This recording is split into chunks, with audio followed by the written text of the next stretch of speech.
नमस्कार साथियों, आज के इस सेशन में मार्च 2022 में जो M2R5 का क्वेश्चन पेपर आया था उसका हम आपके साथ में पार्ट 1 डिस्कस करने वाले हैं। हालांकि मैंने आप लोगों को इसकी आंसर की उसी टाइम प्रोवाइड करा दी थी, बट आज हम इसे पूरी व्याख्या के साथ में डिस्कस करने वाले हैं। साथ ही पार्ट 2 में कौन कौन से क्वेश्चंस आए थे वो मैं आप लोगों को बता दूंगा। साथियों, जो ये क्वेश्चन पेपर हैं ये मैंने आप लोगों को Telegram channel new ideas YT पे प्रोवाइड कर दिए हैं, जहां से आप लोग फ्री ऑफ कॉस्ट इन पेपर्स को डाउनलोड कर सकते हैं। साथ ही जो लेटेस्ट अपडेट होती है वो आपको सबसे पहले यहीं पर मिलती है टेलीग्राम चैनल पे।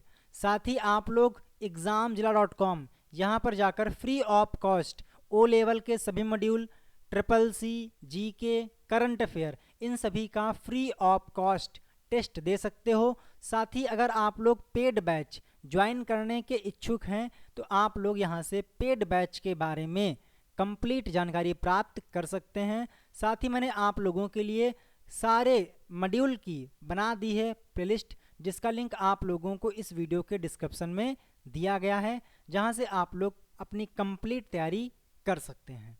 So let's start. देखते हैं इस सेशन का पहला क्वेश्चन। जो क्वेश्चन पेपर है ये थोड़ा सा बोल सकते हैं अंधकार में खींचा गया है, अंधकार में इसकी फ़ोटो ली गई है, तो हो सकता है कि आपको यहाँ पर थोड़ा सा क्लियर कम दिखाई दे, बट मैंने अपनी तरफ से पूरा प्रयास किया है।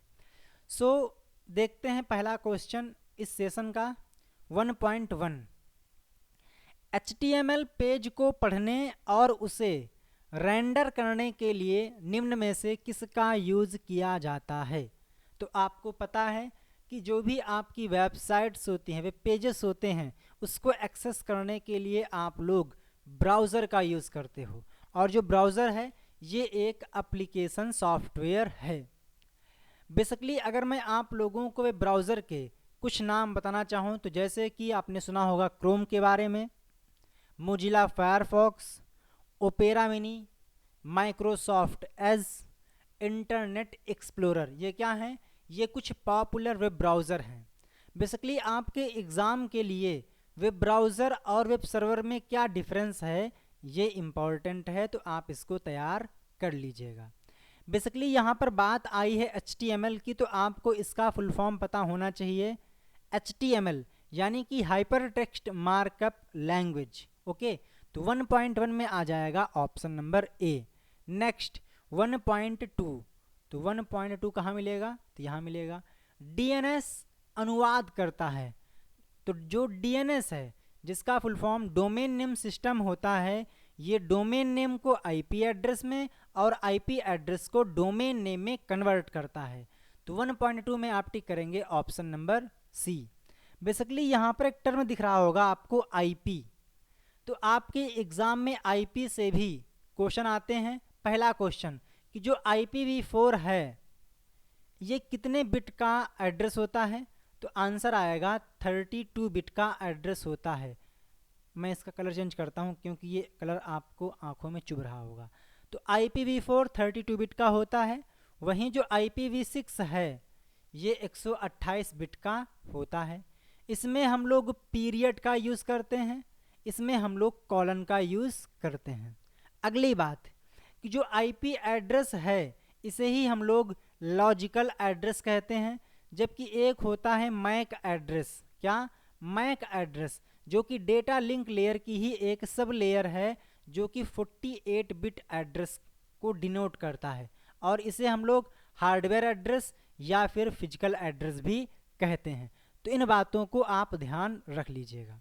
नेक्स्ट, एक बार ईमेल सेंड हो जाने के बाद जो मैसेज होता है वो कुछ टुकड़ों में टूट जाता है, उन टुकड़ों को क्या कहते हैं? पैकेट, प्रोसेस, डिजिट्स या फिर बाइट।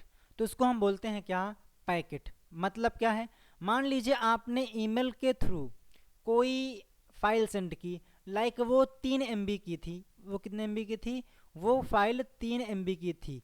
तो जब वो फाइल एक कंप्यूटर से दूसरे कंप्यूटर में जाएगी तो ये एक ही बार में कंप्लीट फाइल नहीं जाएगी, बल्कि क्या होगा, यहाँ पर कुछ प्रोटोकॉल्स आएंगे जो कि इस फाइल को छोटे छोटे पार्ट्स में डिवाइड करेंगे। मान लीजिए उस प्रोटोकॉल ने इस फाइल को, जो कि 3 MB की थी, इसने इसे 3 टुकड़ों में बांट दिया, और जो टुकड़े थे ये 1 MB के थे। तो जो ये टुकड़े इसने प्रोटोकॉल ने किए हैं, इसको हम क्या बोलते हैं, इसको बोलते हैं पैकेट। तो इसमें क्या आंसर आएगा, 1.3 में आप टिक करेंगे option number A, packets. Basically आपको बताना है कि जो ईमेल हैं इसके डेवलपर, या हम बोल सकते हैं खोजकर्ता कौन है। हालांकि खोजकर्ता सही ऑप्शन नहीं है, ठीक है। अगला है 1.4, एट्रीब्यूट प्रत्येक सेल के भीतर स्थान जोड़ती है। तो उसको हम बोलते हैं क्या, सेल पैडिंग। जो सेल पैडिंग है, सेल स्पेसिंग है, विड्थ है, ये क्या है, ये सभी के सभी एट्रीब्यूट हैं। बट उसने पूछा है प्रत्येक सेल के भीतर स्थान जोड़ती है, adds space within each cell. मतलब क्या है, मान लीजिए आपके पास ये टेबल है, बड़ी खतरनाक टेबल बन गई है ना ये टेबल है, और इस टेबल में मान लीजिए 4 सेल हैं। अगर हमने यहाँ पर इस टेबल के अंदर, इस सेल के अंदर कुछ कंटेंट लिखा, लाइक हमने लिखा यहाँ पर के, तो इस केस में कलर चेंज कर लेते हैं, ब्लू कर लेते हैं, ठीक है। तो इस केस में जो ये आपको इस कंटेंट के और सेल के बीच में ये गैप दिखाई दे रहा है ना, इसको हम बोलते हैं क्या, सेल स्पेसिंग। बट मान लीजिए आपके पास टेबल थी और उसमें ये सेल कुछ इस टाइप से थी, ठीक है। तो इस वजह से जो ये आपको सेल के बीच में स्पेस दिख रहा है, इसको हम बोलते हैं सेल स्पेसिंग, और इसको बोलते हैं क्या, सेल पैडिंग। तो सेल पैडिंग क्या होता है, वो सेल के अंदर कंटेंट के बीच में होता है। तो इसमें आप टिक करेंगे option number B, cell padding is the correct answer. Next आता है 1.5। आपको बताना है कि जो TR है, TD है और TH है, ये किस टैग के अंदर यूज किए जाते हैं। अगला आता है 1.5, एक्सटर्नल स्टाइल सीट को रेफर करने के लिए, इंक्लूड करने के लिए सही HTML कोड क्या है। तो बिल्कुल सिंपल है, जब भी आप लोगों को एक्सटर्नल स्टाइल सीट अपनी करंट फाइल में लिंक करनी होती है, तो आप लिंक टैग का यूज़ करते हैं। और आपको पता है कि जो लिंक टैग है इसे हम लोग हेड सेक्शन में लिखते हैं। तो लिंक, इसके बाद रिल आएगा, यानी कि रिलेशन कैसा है, तो वो है स्टाइल सीट का। टाइप कैसा है, तो वो टेक्स्ट फाइल है जो कि हमने CSS लिखी है, और उसके बाद href के अंदर हमने उस फाइल का नाम लिख दिया है जिसे हमें इंक्लूड करना है। तो 1.5 में आ जाएगा ऑप्शन नंबर ए। मैं क्या करता हूँ, आपको दिखाता हूँ प्रैक्टिकल, ताकि आपको समझ में आए। तो सबलाइम ओपन कर लेते हैं, ये रहा अपना सबलाइम, और आपको शायद इसी में दिख जाएगा कहीं पे, इसमें शायद हमने इंक्लूड नहीं किया है। हाँ जी, आपको यहाँ दिख रहा होगा कि हमने एक्सटर्नल स्टाइल सीट को इंक्लूड करने के लिए यहाँ पर लिखा है लिंक, इसके बाद रिलेशन और href।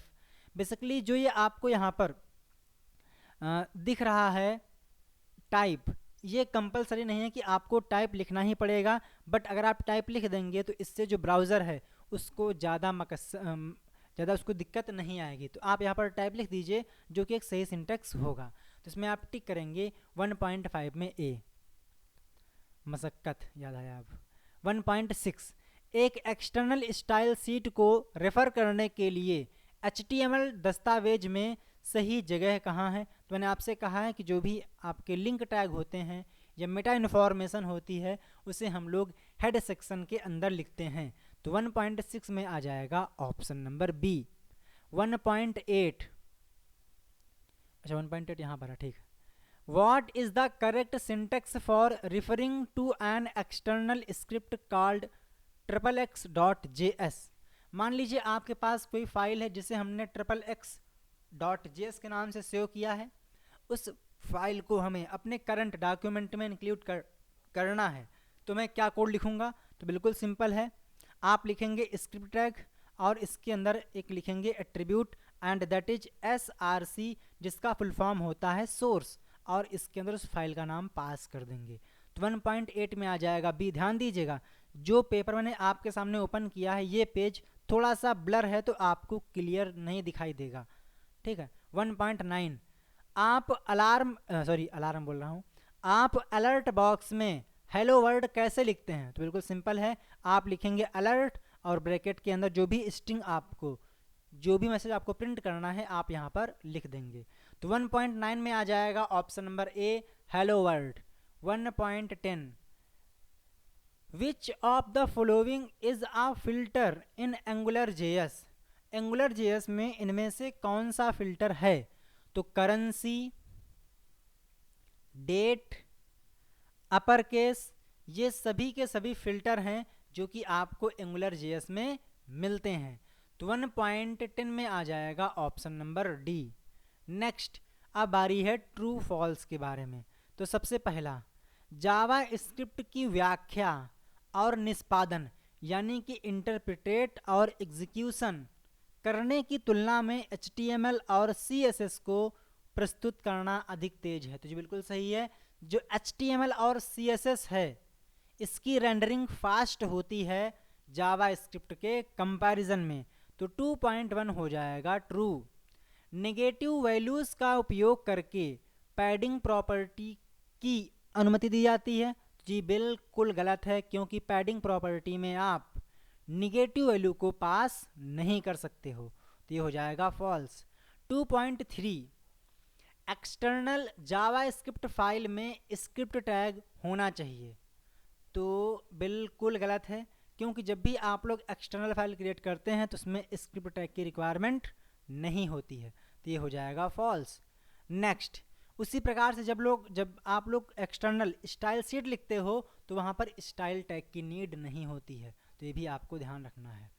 2.4, जावा स्क्रिप्ट जावा के समान है? तो जी बिल्कुल गलत है। क्यों?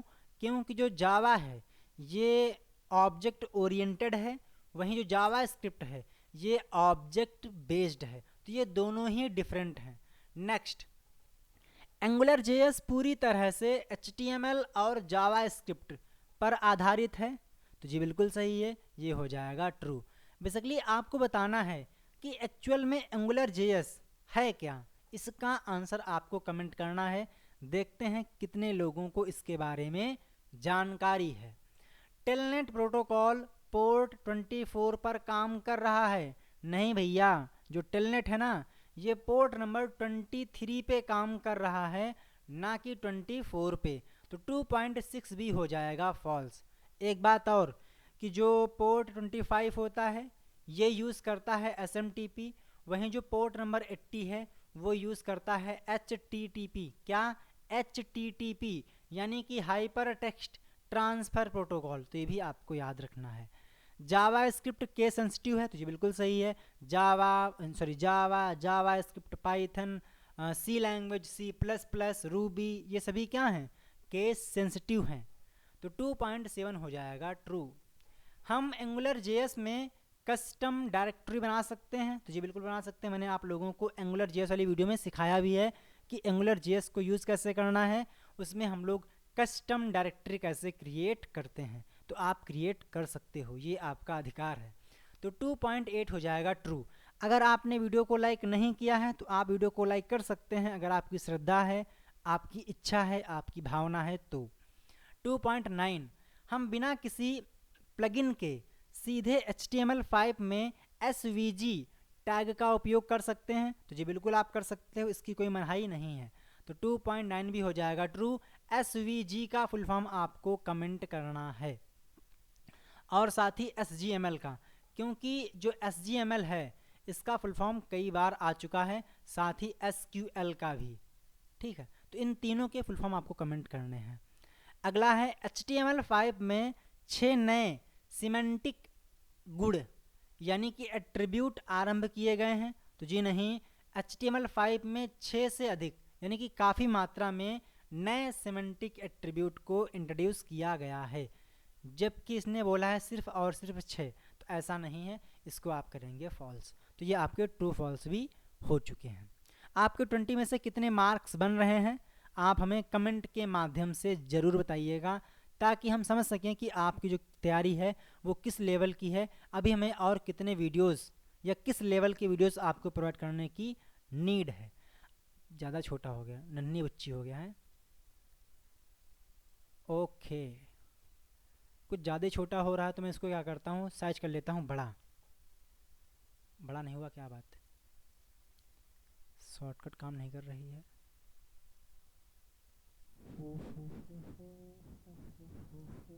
हाँ जी, अब सही है, दिख रहा है प्रॉपर तरीके से। थोड़ा अंधेरा टाइप का इसमें लिया गया है इमेज, तो ओके मैनेज कर लेते हैं किसी प्रकार से, ठीक है। 3.1 web search engines store information about many web pages by ah, तो इसको हम बोलते हैं स्पाइडर, या बोल सकते हो बॉट, या बोल सकते हो वेब क्रॉलर। बेसिकली जो वेब क्रॉलर होता है इसका मेन काम क्या होता है कि हाल ही में जो वेबसाइट बनी है उसमें कितने पेज हैं, उस पेज में किस प्रकार की इन्फॉर्मेशन है, उसमें कौन कौन से टैग्स हैं, क्या डिस्क्रिप्शन है, तो ये सारी इन्फॉर्मेशन जो क्रॉलर है वो क्रॉल करके लाता है और जो सर्च इंजन होता है उसके डेटाबेस में इंसर्ट कर देता है। तो 3.1 हो जाएगा option number C. Tag used to provide sections in HTML document, तो आप यूज़ कर सकते हो div टैग का, तो 3.2 में आ जाएगा div टैग। आपको बताना है कि जो div है ये इनलाइन टैग है, सॉरी इनलाइन टैग है या फिर ब्लॉक टैग है।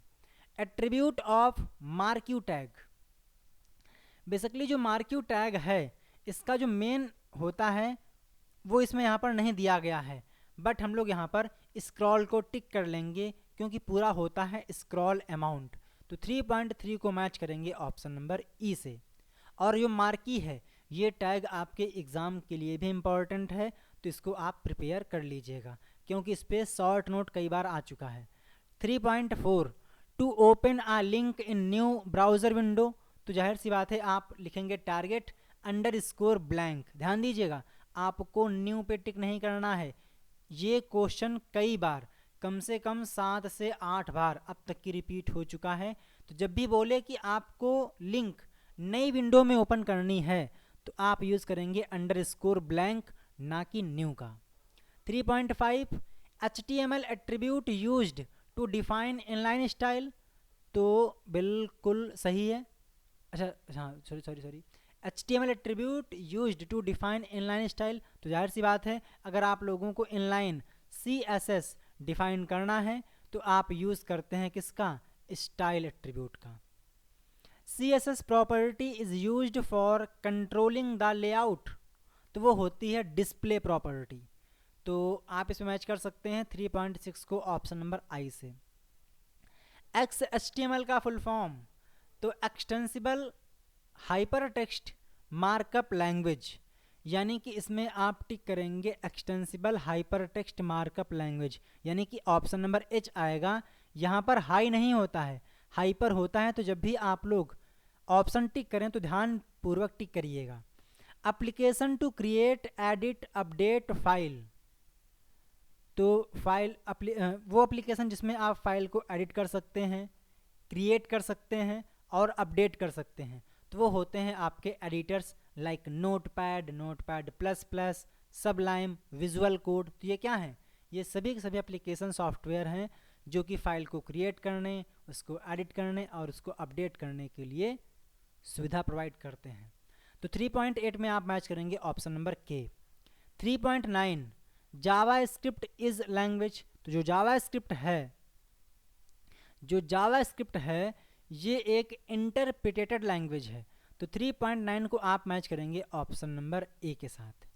Next, machine that places the request to access the data is generally called as, तो इसको हम बोलते हैं क्लाइंट मशीन, यानी कि क्लाइंट कंप्यूटर आप बोल सकते हो। तो 3.10 को आप मैच करेंगे ऑप्शन नंबर एम के साथ। तो आपके 30 में से कितने मार्क्स बन रहे हैं आप हमें कमेंट करके बता सकते हो, आपकी इच्छा है, आपकी श्रद्धा है। तो अब बारी है फिल इन द ब्लैंक्स के बारे में। तो IDE का पूर्ण रूप क्या है, तो IDE का full form integrated development environment होता है। तो 4.1 को आप मैच करेंगे ऑप्शन नंबर डी के साथ। जावा स्क्रिप्ट एक स्क्रिप्टिंग भाषा है, तो जो जावा स्क्रिप्ट है ये एक क्लाइंट साइड, क्या क्लाइंट साइड स्क्रिप्टिंग लैंग्वेज है, यानी कि आप मैच करेंगे ऑप्शन नंबर बी के साथ।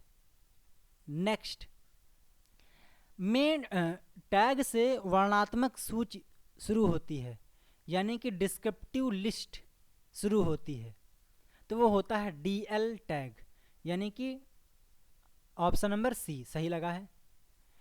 ISP का पूर्ण रूप, तो इंटरनेट सर्विस प्रोवाइडर, यानी कि ऑप्शन नंबर ए।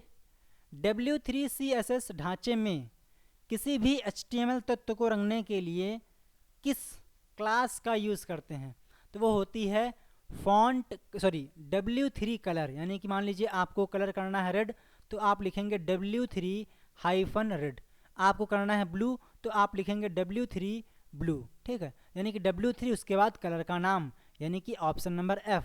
तो 4.5 में आ जाएगा ऑप्शन नंबर F। एक TCP कनेक्शन में आम तौर पर, ठीक है, 3 चरण होते हैं, connection establishment, space, connection termination. तो जी बिल्कुल सही है, जो TCP कनेक्शन होता है उसमें मेन 3 स्टेप होती हैं। मान लीजिए ये क्लाइंट कंप्यूटर है और ये डेस्टिनेशन कंप्यूटर है, या हम बोल सकते हैं ये सोर्स है और ये डेस्टिनेशन है। अगर इसको इसके बीच में कोई फाइल ट्रांसमिट करनी है, तो सबसे पहले क्या होगा, सोर्स और डेस्टिनेशन इन दोनों के बीच में एक कनेक्शन को इस्टेब्लिश किया जाएगा, ठीक है। इसके बाद जब कनेक्शन स्थापित हो जाएगा, इस्टेब्लिश हो जाएगा, तो यहाँ से फाइल को ट्रांसमिट करना शुरू किया जाएगा, यानी कि नंबर 2 पे क्या आएगा, फाइल को ट्रांसमिट करना, डेटा को ट्रांसफ़र करना, तो फिर क्या आएगा, फिर आएगा डेटा ट्रांसमिशन। देन जब डेटा ट्रांसमिट हो जाएगा कंप्लीट तरीके से, फिर इस कनेक्शन को क्लोज कर दिया जाएगा, टर्मिनेट कर दिया जाएगा। तो इसमें क्या आ जाएगा, ऑप्शन नंबर ई, डेटा ट्रांसफ़र, यानी कि सबसे पहले कनेक्शन को इस्टेब्लिश करना, डेटा को ट्रांसफ़र करना और कनेक्शन को टर्मिनेट कर देना। 4.7 www किस पर आधारित है, तो जो www है, FTP है, ये दोनों ही क्लाइंट सर्वर मॉडल पर आधारित हैं। तो 4.7 में आप टिक करेंगे ऑप्शन नंबर जी। CSS के फॉन्ट फैमिली से एक नॉर्मल या स्मॉल कैप्स फेस का चयन करता है, तो वो होता है फॉन्ट वेरिएंट। और मैंने आप लोगों को CSS और HTML एक ही वीडियो में प्रोवाइड कराई है, तो आप इस वीडियो को देख लीजिए, तो आपके एग्ज़ाम में काफ़ी ज़्यादा हेल्प मिलेगी। तो इसमें आप टिक करिए ऑप्शन नंबर आई। 4.9 डोमेन xxx@yyyy.com एक डोमेन है, तो .com, .in, .edu, .org ये क्या हैं, ये सभी के सभी जेनरिक डोमेन है। तो इसमें आप टिक करेंगे, जेनरिक कहाँ लिखा गया है, जेनरिक हाँ जी, ऑप्शन नंबर के, generic is the correct answer, यानी कि ऑप्शन नंबर क्या बताया हमने, ऑप्शन नंबर के। तो 4.10 में आ जाएगा ऑप्शन नंबर के। तो जो पार्ट ए है वो मैंने आप लोगों को सॉल्व करा दिया है। आपके 40 में से कितने क्वेश्चंस के आंसर बन रहे हैं आप हमें कमेंट बॉक्स में ज़रूर से बताइएगा, ठीक है, ओके। इसके बाद 1 मिनट, हाँ जी ठीक। अब बारी है पार्ट 2 के बारे में। तो सबसे पहला, एप्लीकेशन बनाने में आमतौर पर उपयोग किए जाने वाले फ़ोटो एडिटिंग टूल्स पर चर्चा करें। CSS बॉक्स प्रॉपर्टीज़ को विस्तार से समझाइए। छोटे, मध्यम और बड़े स्क्रीन पर अलग अलग कॉलम निर्दिष्ट करने के लिए W3CSS रिस्पॉन्सिव फ्लिट ग्रिड की व्याख्या करें। नाम, पुरुष महिला, रेडियो बटन, पता सर, यानी कि आपको एक फॉर्म क्रिएट करना है। HTML फॉर्म वैलिडेशन को विस्तार से समझाइए। और इसके बाद एंगुलर एक्सप्रेशन क्या है समझाइए। स्पष्ट करें एंगुलर एक्सप्रेशन और जावा स्क्रिप्ट एक्सप्रेशन के बीच में क्या अंतर है। जावा स्क्रिप्ट क्या है, HTML टेक्स्ट बॉक्स में उपयोगकर्ता द्वारा दर्ज की गई एक संख्या के फैक्टोरियल को निकालने के लिए एक जावा स्क्रिप्ट प्रोग्राम लिखिए। URL को उसकी संरचना सहित विस्तार से समझाइए। और इसके बाद अगला क्वेश्चन है, मेटा सर्च इंजन और वेब सर्च इंजन में क्या अंतर है? अच्छे वेब पेज डिज़ाइन करने के लिए किस प्रिंसिपल का यूज़ करते हैं, उसके क्या प्रिंसिपल्स हैं? वेब होस्टिंग और पब्लिशिंग क्या है? इंटरनेट क्या है? वर्ल्ड वाइड वेब किस प्रकार से डिफरेंट है? स्टैटिक और डायनेमिक वेबसाइट में क्या अंतर है? HTML टेबल टैग की किन्हीं 5 एट्रीब्यूट के बारे में बताइए। तो ये आपका था पार्ट 2। तो मैंने आप लोगों के साथ में इस क्वेश्चन पेपर का जो पार्ट 1 है उसको डिस्कस किया है। अगर आप लोग हमारा पेड बैच ज्वाइन करना चाहते हैं तो आप लोग हमारे व्हाट्सएप नंबर 760741 760741881